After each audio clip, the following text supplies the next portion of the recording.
Hi, so this is the Zach Nevin podcast, and today is my guest. Is David McIntyre. Hey, Hi, Zach. David. So, what's your medium of choice? We'll start there. Everything I do involves the camera somehow, where photography, film, and even the artwork I make starts with taking pictures. How did your creative journey start?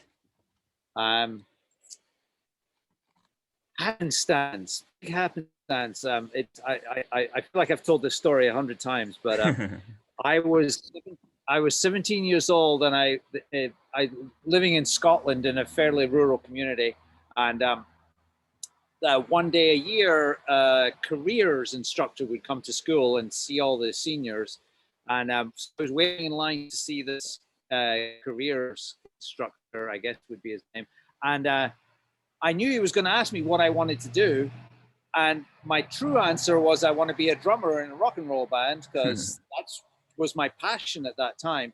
But I just felt a little embarrassed to say that to this guy. It seems like he was a professional, and that's not a professional answer. So I'm out of the blue, I said to him, I want to be a photographer. I didn't have a camera. I'd never taken a picture. I said it because one of my friends had mentioned how much fun the camera club was that day. And he went to his briefcase and he brought out a little booklet called 50 Careers in Photography. And he gave it to me. I read it that night and it sounded fantastic. I got a job with an architect's office. I bought a camera. And a year later, I went to London to study photography. So very good fortune. What was your first camera? Back then, I had a Praktika.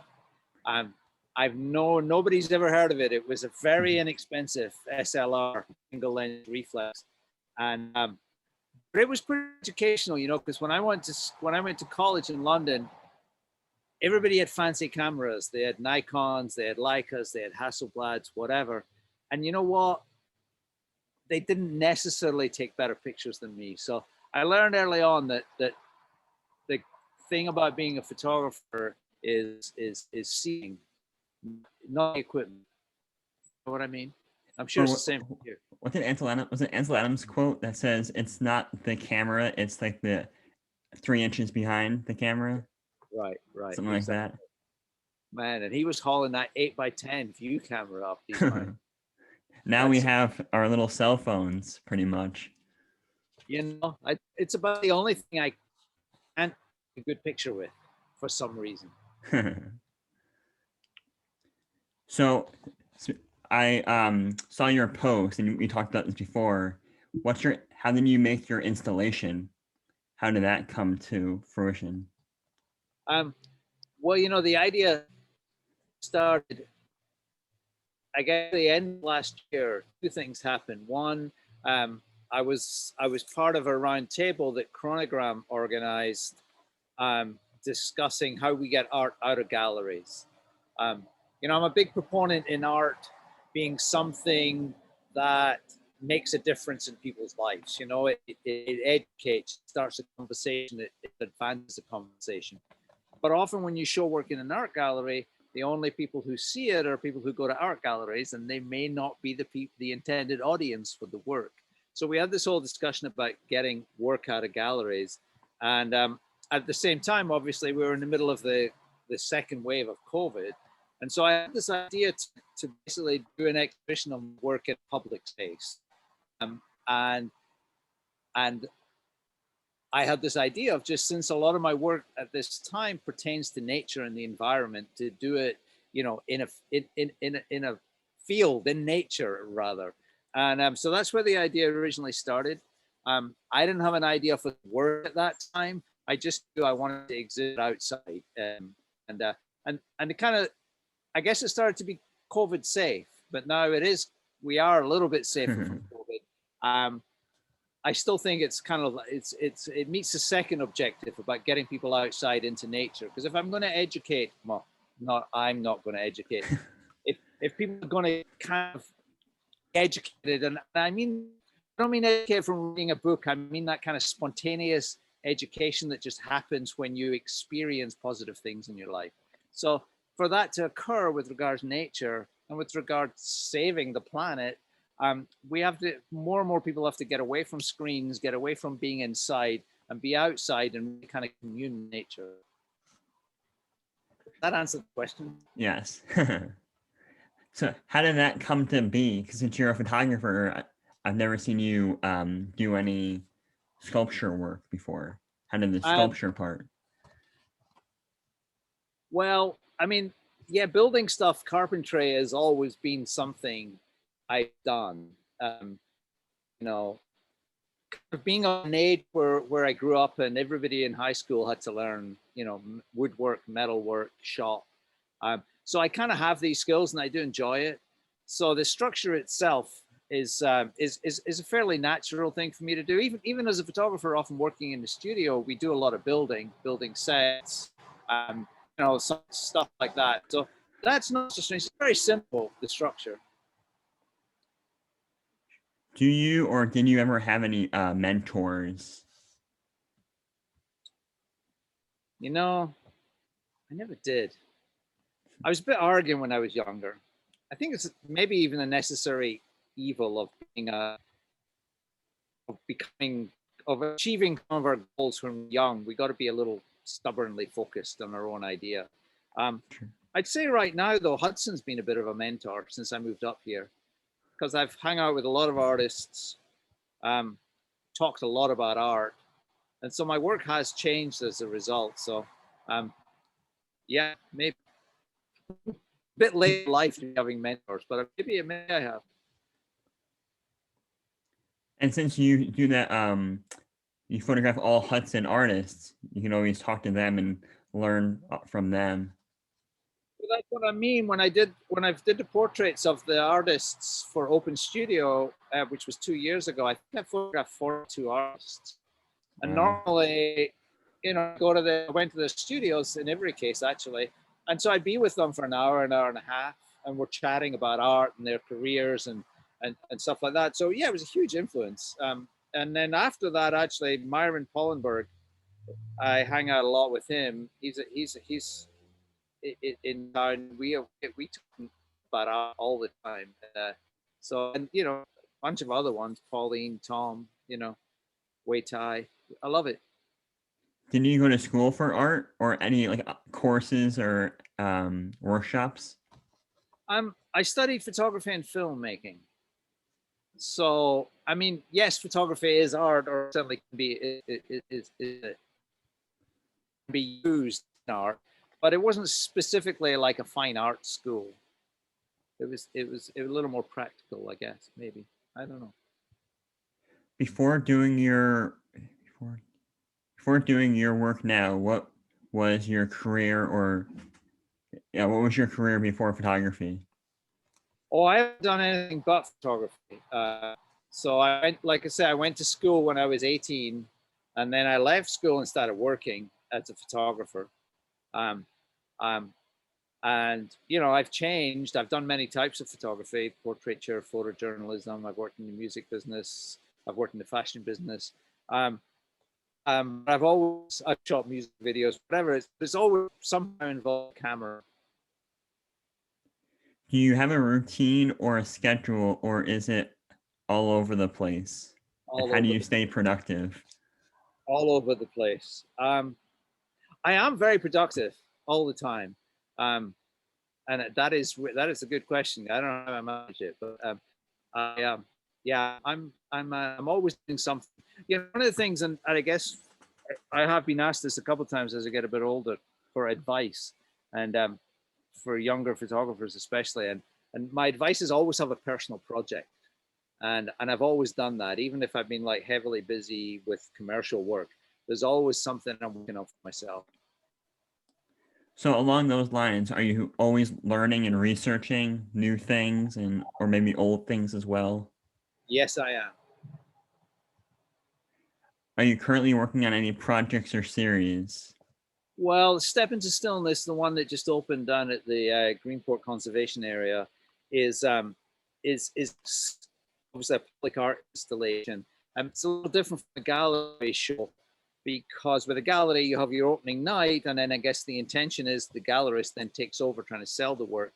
This work isn't for sale, it's for view. So I'm really working for the next 3 months on just driving people to the site, getting people down there to visit it, and also documenting it because it's outdoors. It looks different in different weather conditions. So I was actually down at the site at 5 o'clock this morning filming the sunrise. So that's going to be my focus for the next 3 months. And yeah. Are you have any plans to make more of them, or? I mean, it's the works. You got the sculpture, and then you got the panels within the sculpture. The images on both sides. That's a kind of continuation of a project I started a couple of years ago, which I called a Song of Silence, Song of Grace, and that was very much about me trying to find a connection with nature. You know, as a photographer, I never like to be labeled this type of photographer, you know, fashion, portraits, whatever. I always, and I'm sure you agree with me on this. Most of the photographers do. I always just see myself as a photographer. One word. I have a camera. I take pictures. But the one thing I always failed at was taking good pictures, landscapes. I could never take a good landscape picture. And so when I moved up here about 5 years ago, that was one of my ambitions, that somehow I managed to get out there and connect with nature through my photography. And what I realized is I was always trying to make nature look beautiful, because that's what we do. Ansel Adams onwards, everybody's trying to make nature more and more beautiful, grander than it might actually be to the eye. And I couldn't do that because I didn't believe it. You know, and if we look at the trouble the planet's in, I think it's because we've mistaken beauty with well-being. So we look at these fantastic pictures of mountains, of sunsets, and we think there's no problem with the planet. It's beautiful. So when I started not trying to make it beautiful, I really found a connection. And now I think my landscape photographs are well, they're a little different, and maybe even questionably, are they even landscapes? I don't know, but my work definitely reflects the true sensibility I have with nature. Each artist has their own point of view on things, so it's your point of view on how you interpret what you see.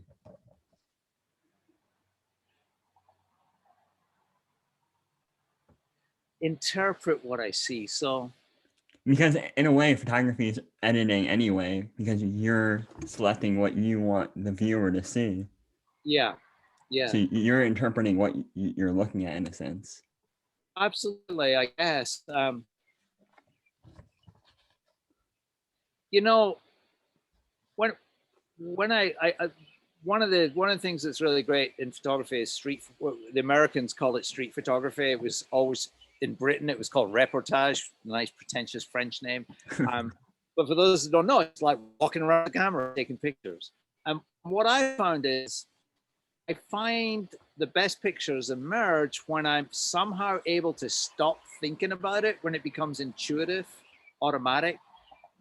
And you nearly, I don't want to go as far as to claiming it actually happens, but it feels like you anticipate the picture before it happens. And that's about getting out of your own way, really. That's about giving up control of the picture and somehow slipping into this sort of liminal space between the past. I don't know what I'm losing my chain of thought, because it's really difficult to put into words, but sometimes you're just in the zone, I suppose would be the sports terminology. And you're in the zone and you're working on perhaps muscle memory or brain memory or whatever. And it's just a completely wonderful and addictive feeling. And I think that's what keeps me going out with the camera time and time again, because it doesn't happen all the time. But so how do I interpret the world? I think I interpret it best when I don't try to interpret. Do you ever see yourself stopping, or have you ever thought about stopping, like giving up? Yeah, I think about death all the time. And that's it's the only way I can imagine not doing this. Wow. You know, I mean, it's like, what was it? I mean, you're a photographer. it's if I don't get paid to do this, I'm still doing it. True. So besides your sculpture, is there any other work you have in public collection? I've been showing a Chronograph magazine, so I guess that's in public. You see, your work's been published before as well. Yeah. Have you ever made a book of your work? Yeah, I've had two books out. One was actually written, so that doesn't count of my work. A book of behind the scenes photography, taken over a couple of years at a New York Fashion Week, that I called Sexy Happy Cool, which was written on the wall behind one of the shows, a Betsy Jackson show. It was kind of written on the wall as kind of as a mood for the models, and that was a nice project.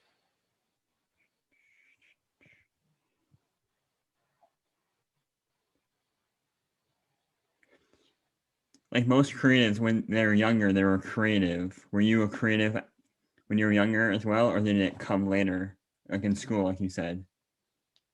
I always had an imagination, which I suppose is the first step of being creative, like imagining stuff. So, and I still do. So, I suppose, yes, I've always had a very what was it the teachers would say? Has a very active imagination, which they actually saw as being a bit of a pain in the ass, because always drawing in your sketchbook. Yeah, and just dreaming, imagining, alternative universes.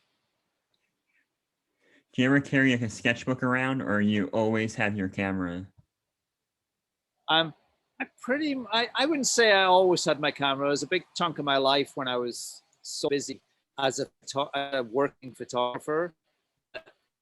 The idea that I didn't carry my camera around because I was burnt out, really. At this time in my life, I always have a camera. I'm not a sketchbook person. Do you have any questions for me at this time? Yeah, how do you decide what to paint and what to photograph? My paintings are very abstract for the most part. Like, my dad calls this Obama, and then I can. And artist gave me a outline of a portrait that he was gonna do, but he didn't like how it turned out, so he gave it to me. So me and my dad came up with the idea of doing a American flag on the face. Right, yeah, that's a nice. And then the other one. Yeah, that's a beautiful tree. That's more figurative. So the tree is actually a painting that somebody else did, and it was in a really dark forest, so you couldn't really see the trees very well. So I isolated the tree. You did a bit of Photoshop on it. Real Photoshop. Right. Yeah, for my other work, it's just abstract, but photography to me is realistic. I barely edit my photos. I'll maybe tweak a little here and there, but for the most part, everything is as I see it. Right. And if I do Photoshop something, I make it obvious enough. Yeah. And how do you interpret the world? Do you feel you interpret the world more through a camera or more with paint? I feel like my photography, since most of the stuff I do now is just driving around, looking at the country, or back roads, finding odd things, like old cool buildings. Like I like photographing Americana, as I call it. Yeah. Old barns, trees. I saw that you bought one of these barns. Yeah. Are you familiar with the photographer artist Man Ray? I've heard the name, but I haven't done much research. I think, I'm not mistaken, he was part of the Dada moment. He famously said that he photographs what he can't paint and paints what he can't photograph. So Sounds like me. yeah, exactly. You know, some things I can't paint, and I've tried painting. I haven't necessarily got the patience for it, but I definitely don't have the skill, even abstract painting. So I abstract my photographs. But yeah, check out Man Ray's work. He does sculpture, painting, and led quite a notorious life with Lee Miller, one of his, I don't know if she was his wife, who's also a painter, has got a show, I think, on coming out, happening in New York recently, pretty soon. And it's one of these stories about a female artist kind of largely being ignored in their lifetime because they weren't men. So interesting stories there. And also, like with digital photograph, you can always use there's a million different programs out there to manipulate your work anyway, like make it look painterly. Yeah, I've been like I went on been trying to learn Python. It's a computer programming script, because you can build these programs, Python programs, where you can kind of like feed in tons of your photographs and try to educate it to create new images that in your style that have no relationship with reality. Like deep learning, like AI. Yeah, exactly. Yeah, it is AI, and it's fascinating. I love this notion of actually ripping yourself off. You know. Does your work have any meaning, or do you create to create? Yeah, no, my work is filled with meaning, but I don't think there's an absolute meaning, you know, to work. I think, you know, as Marcel Duchamp said, the circle is completed by somebody looking at your work, and so they look at it, they take meaning, then you have this circle. But yeah, it has meaning to me. The process, especially, I learned so much about myself and about my relationship with the world through making the work. Have there been any mistakes you have made that you have learned from? Yeah. One example is because it seems that there's too many.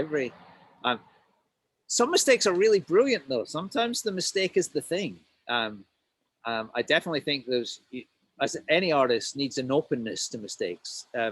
Francis Bacon, sorry, I keep quoting all these people, but he was really, I guess he called them mistakes, what we might call chance. But his whole work process was about mistakes. So yeah, I've learned from mistakes and benefited from them. Does your mood affect your work? Yes. Does it affect yours? A little, I guess. I mean, we have to disseminate the work I do that would be considered, perhaps might be considered, hopefully is considered high art, and then the work that I am a photographer accept commissions. So I'm hired to do a job.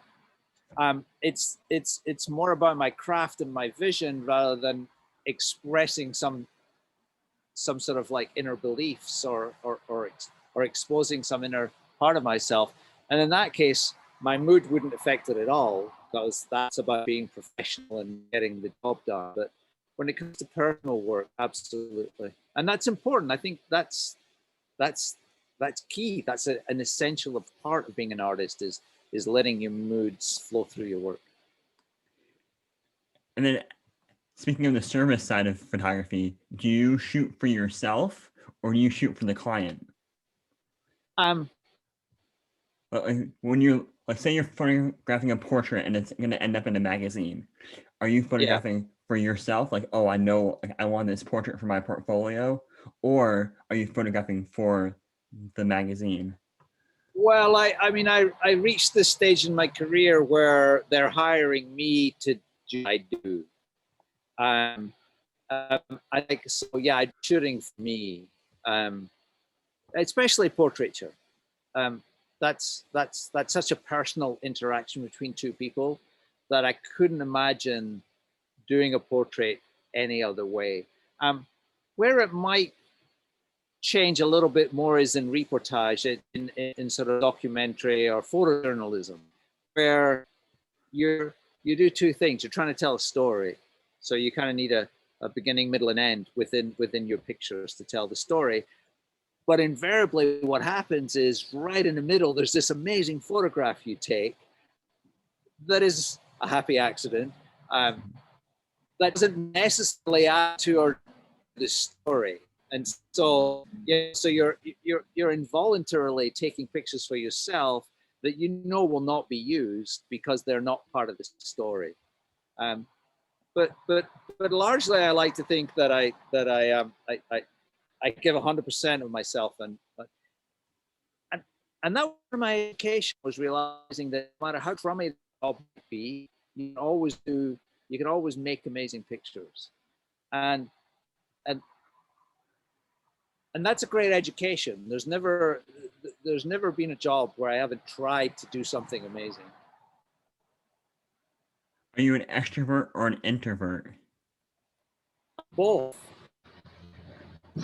I think now there is a thing where that's a thing, where people can be introverted extroverts and extroverted introverts.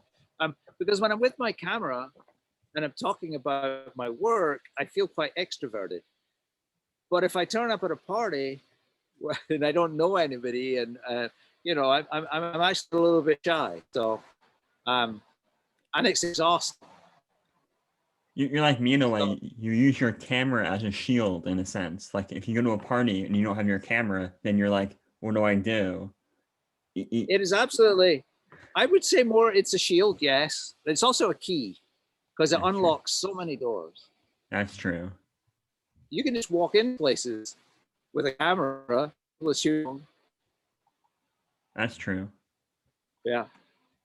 Do you collect I shouldn't be anything? giving away my secret. We shouldn't be giving away our secret, Zach. People, they'll be on to us now. You can't come in. I saw your podcast. Or wear an orange vest. Right. Orange vest. Yeah. A pad and pencil. That's all you need. That used to be the case. A clipboard, right? A clipboard and a pencil. But I suppose now you do that on your phone, and if you just do the same with your phone, then people assume you're not working but surfing. Do you collect anything, like any art from other artists, or like rocks, for example? No, I'm not a collector. Oh, maybe books. I have a lot of books, but I don't seek them out. I just keep finding better ones.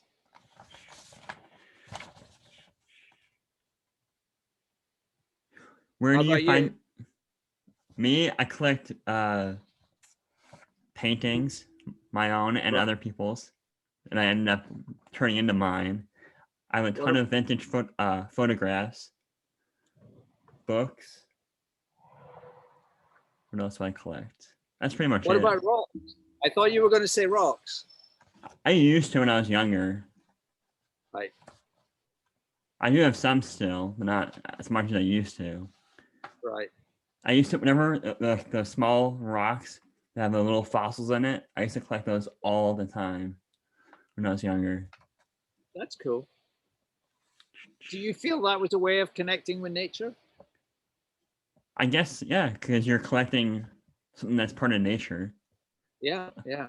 Like when I did my still lifes of leaves, and I did still lifes of leaves and rocks and bugs, and that's connecting with nature. You're looking at nature through a different glass, in a sense. Yeah, for sure. That's cool. Where do you find your inspiration? It finds me. Do you know what I mean? Where do ideas come from? Yeah.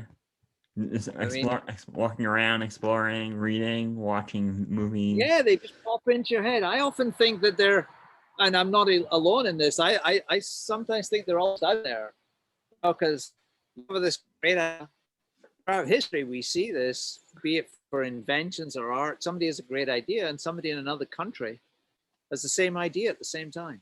It's like, what? So, yeah, I think we got to keep an open mind, and that's where let the ideas flow. When you were younger, was being a photographer your dream career? Pretty much, yeah. And now, Well, look at no, you. like I say, I wanted to be a drummer in a rock and roll band. So, but I quit that and concentrated on photography. Do you still play music, or did you play music when you were younger? Did, but I haven't. When I moved to America, I donated it to a local school, and that was that. But I'm always tapping on things. Drives my wife crazy. Tap on your keyboard. Yeah, right. yeah, with the clone brush.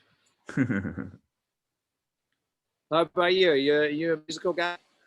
Not really. Yeah, I'm trying to think. I mean, in school, if there's a drum set in front of me, of course, you always want to bang on them. A lot of drummers are photographers. A lot of photographers are drummers. There's something about the percussion and the rhythm. Photographers, I don't know. Met a few. Strange. What do you listen to music-wise? Music, mostly rap, pop, like new stuff. Sometimes old stuff like jazz. Right. I'm not a fan of like screaming music or electronic music. Right. Yeah. Yeah, I like a little bit of screaming, but that was I don't know. Led Zeppelin, is that screaming music? No, not really. Like what's it like? Five Finger Death Punch or Korn, like that kind of stuff. Yeah, like, no, that's super screamy. Yeah. Yeah. No, that's not. That's not music. That's screaming. Are you a mentor to anybody or a mentee to other photographers, or have you been? No, I'm open to it. I certainly I get a kick out of it. I've done guest things at colleges and over the years, and it's always a blast to talk to kids coming through. But nobody specifically. Have you ever had a negative reaction or negative comments about your work? Absolutely. I'm not going to tell you about them, but it's a funny thing, Zach. I've had this experience several times whereby I've had a client for a period of time, and I have done what I consider to be my very best work for them. And then suddenly I'm not working for them anymore. It's the weirdest thing. So I think my sense of what is a brilliant photograph and sometimes what clients think is a brilliant photograph might be different. But there you go. That's happened more than once, often enough that I'm like, get nervous when I do a really good job. Like when I first started posting like street photography, a lot of people didn't like it at first. There's a handful of people that didn't really like it. Or when I started sharing a lot of black and white pictures, not many people liked them at first. But then as the more I showed that kind of work, the more people started liking it. Sure.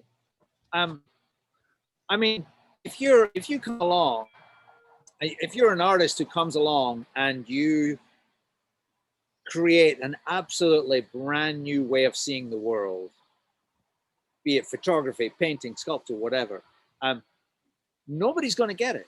So nobody can possibly like it because it's Kandinsky described it as being like a pyramid. That unique creative genius who comes up with something totally original is at the top of the pyramid, and nobody can get it because he's alone there. So having people dislike your work is actually a good sign. If everybody likes your work, then you're at the bottom of the pyramid, and that's mass market. And that means you're a lousy photographer because you're just doing shit to please people. So That's true. it's good detectors. It's good to not be understood. Yeah, like some of my painting on top of other people's work. Not many people like that idea, but that's been done throughout history forever. Absolutely. Yeah. Who was it? The got work from other artists and erased them. There was one of the abstract expressionists. He was it Rauschenberg? Yeah, Rauschenberg. He asked de Kooning for a drawing. That's the one. Yeah. And they erased it. Yeah. But did you hear the other side of the story? I don't think so. Kooning gave him a big collection to take from, and the one he picked had a drawing on both sides. So his thought was that if this is unsuccessful and I never make it as an artist, at least I have a Kooning, because he kept the other side. That's funny. Yeah, it's hilarious. Are there any other creative things you do besides photography? I don't know. No, not really. I mean, although I think I take photography into some weird places creatively that it might not be strictly considered photography anymore. Collaging, stuff like that. But no, somehow it always starts with a lens. Have you ever done much video work, or just photographs? No, I've done a lot of video work. Yeah, I enjoy it. Very different. A lot more work in a way. Yeah, I mean, the edit. I spend a lot of time becoming good at editing. When I say good, I mean it's objective, right? And what I learned from it was that I don't enjoy editing. I like shooting. You can just pay someone else to edit. Yeah, but nobody edits the way you want them to edit. I mean, you kind of got to do. I mean, for me, you do the editing if you do the shooting. I've had other people edit my work where I've been commissioned as a cameraman, and I hate what they do. So it's if I do video, I gotta take on the unpleasant part somehow. Have you ever sold any of your work before? Like sold any prints, photographs? Yes. Do you have any shows coming up? Well, obviously, I've got the show that's happening now at the Greenport Conservation Area. Do a big plug for it at 319 Jocelyn Boulevard. And I'm going to be doing something in town at the Ellen Darcy Simpson Gallery later when this show closes. And I've also got a solo show coming up in Brooklyn towards the end of October. So, yes, lots. Busy. I saw your show at Ellen's place. That was beautiful. Did you have fun? Thank you. Yeah, that was that last year? Yeah, it was last year. Yeah. I love the stuff with the dots on vintage photographs. Very creative. Yeah. I know a lot of people like them. They were the talk of the town. Yeah, it's one of my popular series. Yeah. And then what? How did that idea arise? That I'm not sure. Because as I was doing it, I looked up what's his name? John Balbazar, and he does that kind of same thing. Oh, really? He passed away last year or 2 years ago, and he would take vintage stills from movies and put dots over people's faces or add like shapes of color on top of the vintage still. Right. I'm not familiar with his work, so I should check that out. I like your stuff better. It's actual like hand painted, every single dot. Your dots are hand painted? Yeah. Pretty good circles. I try. I use a very small brush. Right. Yeah, you got good skills. Thanks. And then my next show coming up is July 3rd is the opening at Art Austerlitz. Okay, yeah, I think I saw a post about that. Yeah, it's me and I think 2 or 3 other artists in the show. Nice. Well, send me an invite. I'll be there. I will do. The way I sent you an invite to the opening of my show. Yeah, I'll probably go to yours this weekend or next week. I'm just teasing you. Cool. It was kind of a last moment opening because I'm doing the artwork, building the panels, building the installation, and I genuinely had no idea if I would be able to get it done. My aim was always to open on the summer solstice, but I had no idea if I could actually do it because there was just too many unknowns. So practically the week before when I started sending out invites and declaring that the opening. So I'm forgiving a lot of people who weren't able to make it because of the short notice. Yourself included. Have you ever done any free work for people? Yeah. Or like for charity or?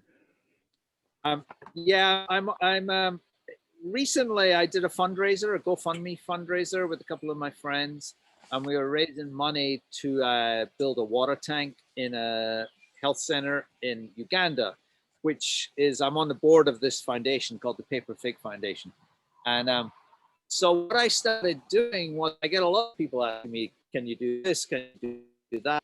And I know they either don't have much money or they're a charity, they're whatever. So recently what I've been doing is I've just been saying, yeah, sure. And, just make a donation to this GoFundMe and any amount and we'll be good.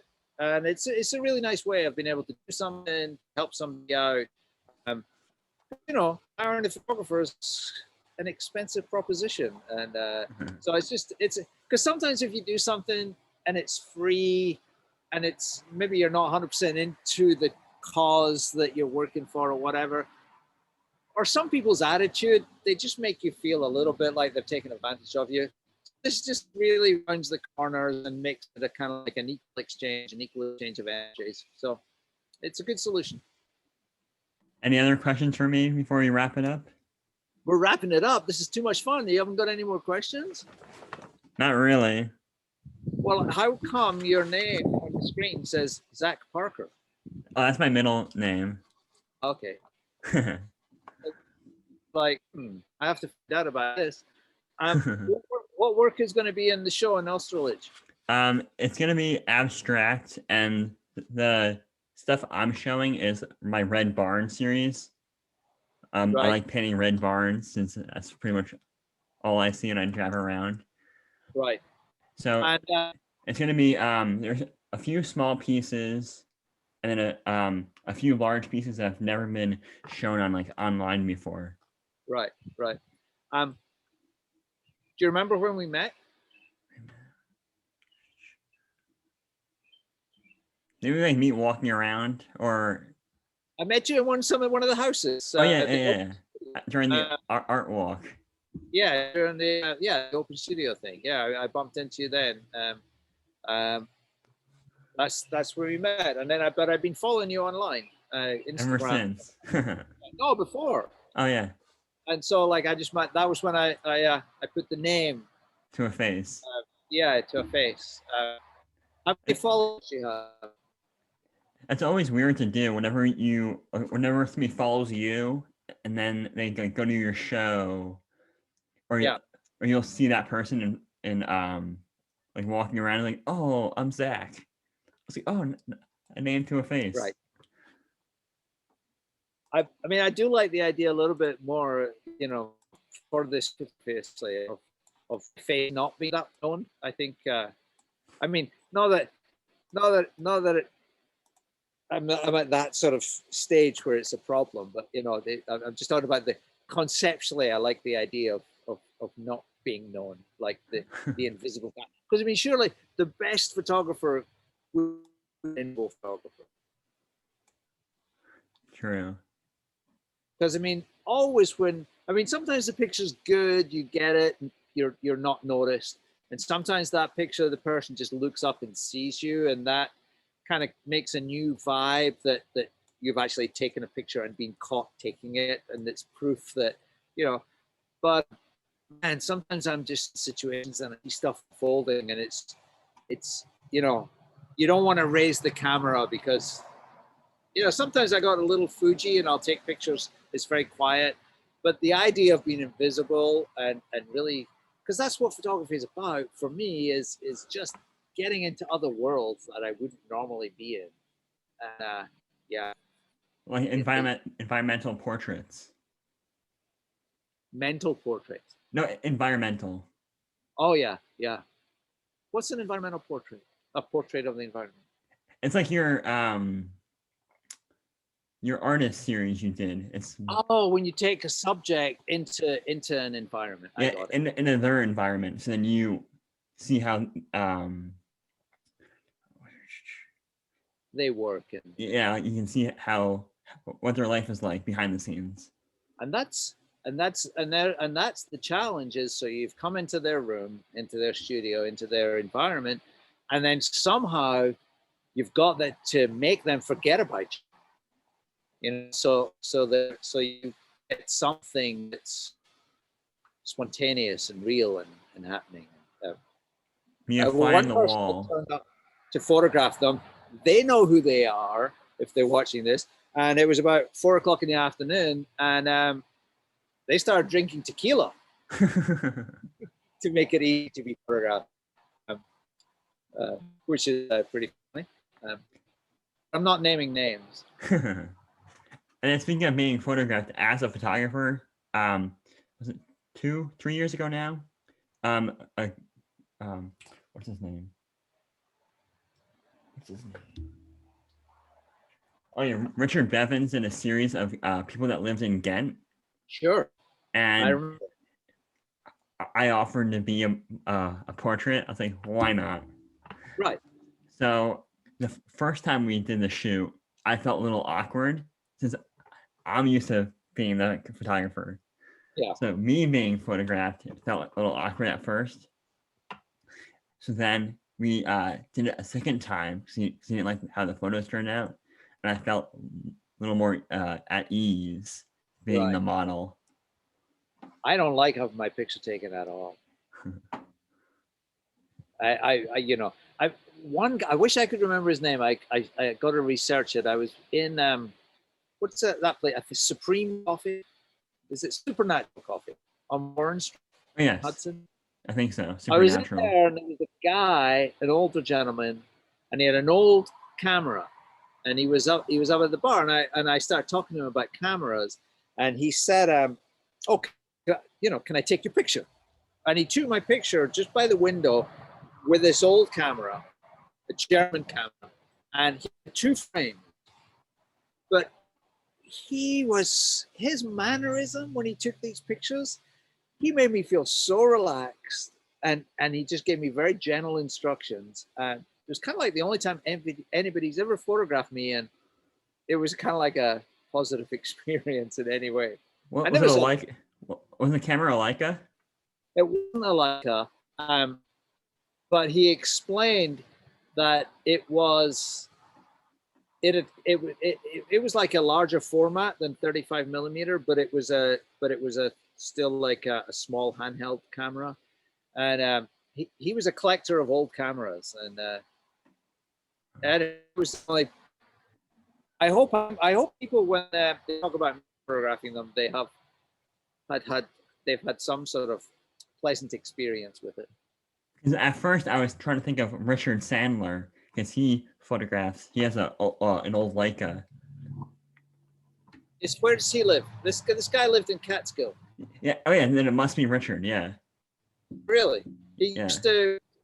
He said he was the editor of a popular photography magazine at some point. That I don't remember, but he has a book.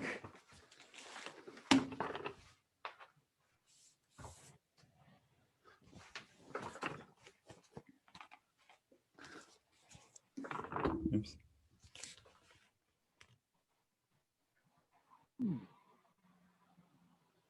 Don't know it.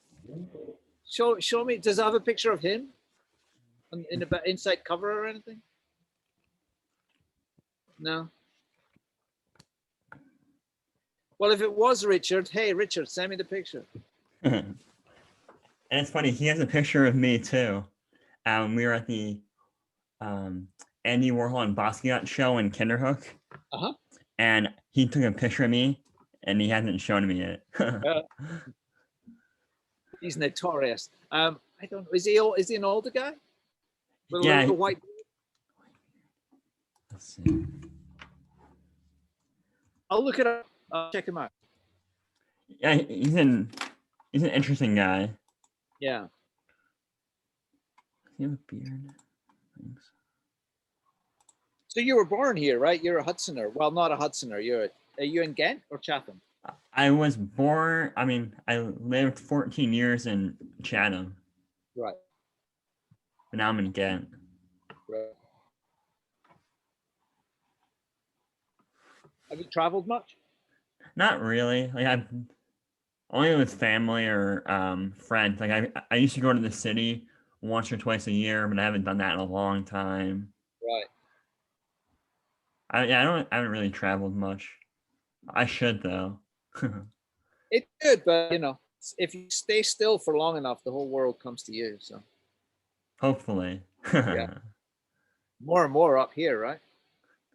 True. Since there are a lot of artists in the Hudson Valley, so yeah, there's so many artists and so many photographers. Not necessarily working photographers, sometimes retired photographers. Though that's like such a weird concept.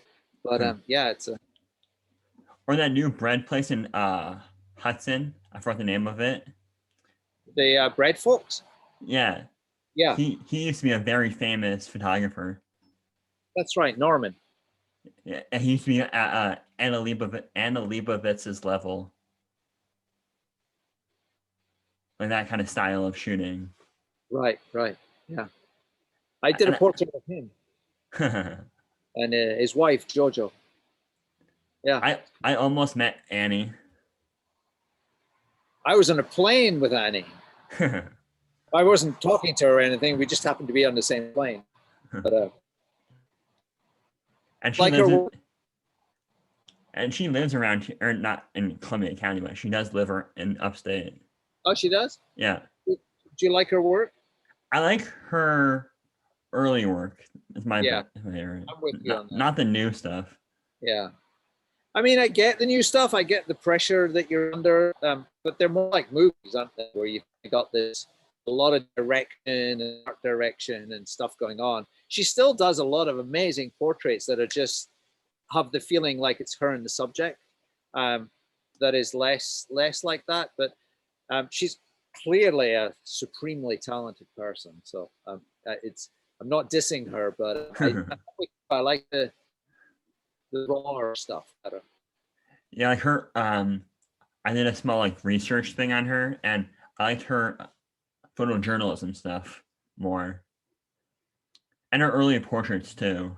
Yeah, no, she's a powerhouse. She's up there totally, and her and Avedon, and from the. I guess maybe Avedon's dead now. He's a little older, but yeah, she's kind of probably next in line, right? For New York portrait photographers. Have you met any famous photographers or talked to any? Met them? Not really. I mean, I know an awful lot, but yeah, I would. Oh man, what's his name? He's a local guy. Does a lot of videoing up here of events in Hudson. But he told me a story. He was working at IBM as a photographer. And when Henry Bresson, who's one of my idols, shooting a book, and he came to the IBM. Oops. You froze. And I got to find his name because he's a local guy. And he said, there's a famous photograph I know that Henry Cartier. You keep freezing.